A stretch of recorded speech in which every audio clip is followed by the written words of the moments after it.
Now, the first of a two-part series looking at the world's soon-to-be most populous country and the challenges of food production. With a growing migration to cities, there is concern that India might not be able to produce enough food to feed its people. Special correspondent Fred de Sam Lazaro reports on one group's effort to restore rural land and communities. It's part of his series, Agents for Change. On a hot afternoon on the farm, Parthy Barrage says nothing quenches your thirst more than fresh coconut water. This 26-year-old was on a path most rural Indian parents dream of for their children, an education and an IT job in the city, far more lucrative than most farming in India. First class. But despite earning a master's degree, Parthy Barrage came back to his family farm in rural Tamil Nadu about 6 months ago. The office cubicle life in information technology became unbearable, he says.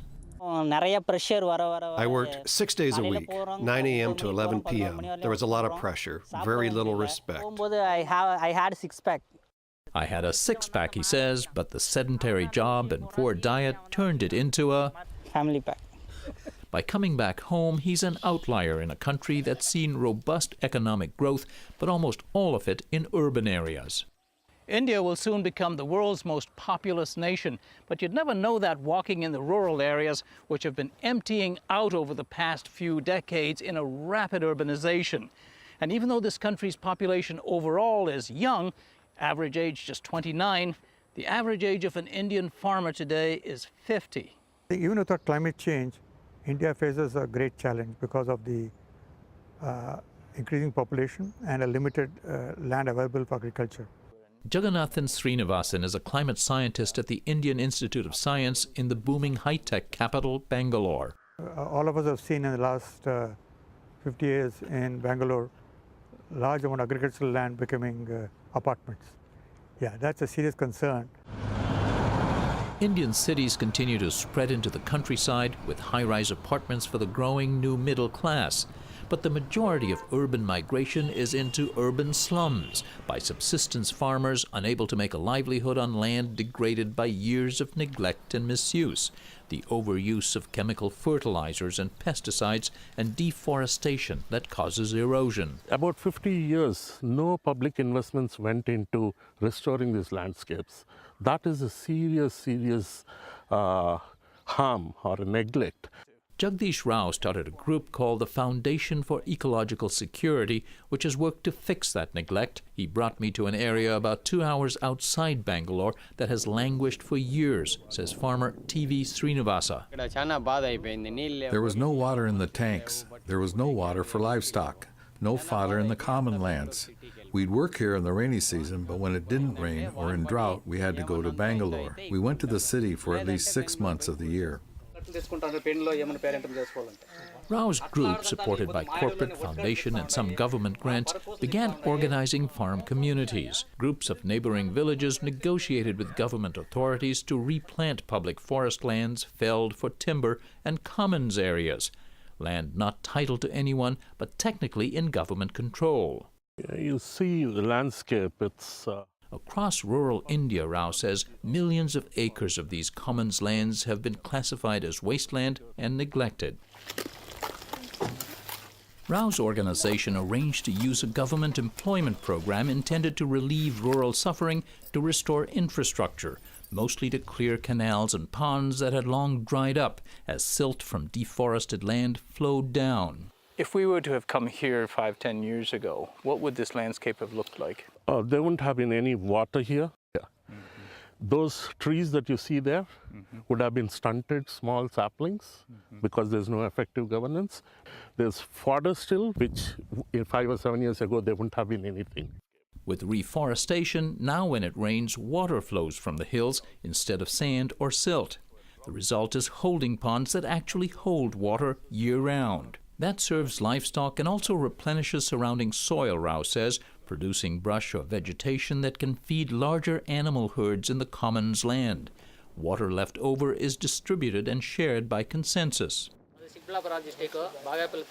The foundation also brings communities together in exercises to plan ahead how much water is available and can it cover the crops individual farmers want to plant.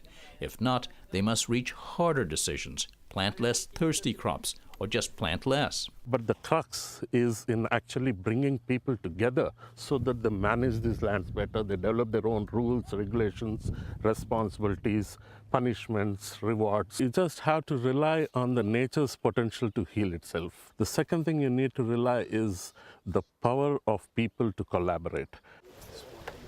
So far, Rao's foundation has worked in some 13,000 villages across India, affecting about 8 million people. He says in time, government officials, who may have been wary at first, have come to see the group as an ally, one that helps them deliver results. There are concerns about equity, whether larger growers will take more than a fair share, but these farmers say they're not worried. The village has hired an irrigator whose job is to make sure that the water is distributed fairly across all the farms. He is paid by all the farmers. And they say having water year-round has slowed migration to cities and in some cases prompted the reverse for literally greener pastures here, a chance to go beyond subsistence farming. 28-year-old Venkat Narayana has a college degree but says he didn't need it to do the math. In the city, I could probably make around 20,000 rupees a month, but here I make about 50 to 60,000 working with animals. I work 2 hours in the morning and 2 hours in the evening. I'm in my village, near my family, and I'm free. With an income of about $800 a month, many times the rural average, he and his newlywed bride Bhagya Lakshmi say they can live happily ever after, tending a growing herd of 11 Holsteins that produce about 50 liters of milk each day. Meanwhile, Parthy Baraj, the software engineer who decided not to join the urban middle class, nonetheless hopes to cash in on one of its growing demands, organic food.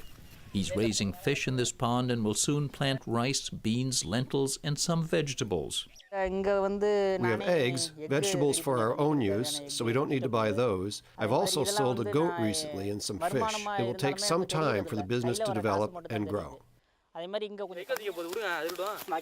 The income isn't yet what he was making in the lucrative software engineering field, but it's a shot at a lifestyle he's wanted since he was a kid, he says, running around the family farm, pursuing the goats, and now that abdominal six-pack. For the PBS NewsHour, this is Fred de Sam Lazaro in rural Tamil Nadu, India. And Fred's reporting is a partnership with the Undertold Stories Project at the University of St. Thomas in Minnesota.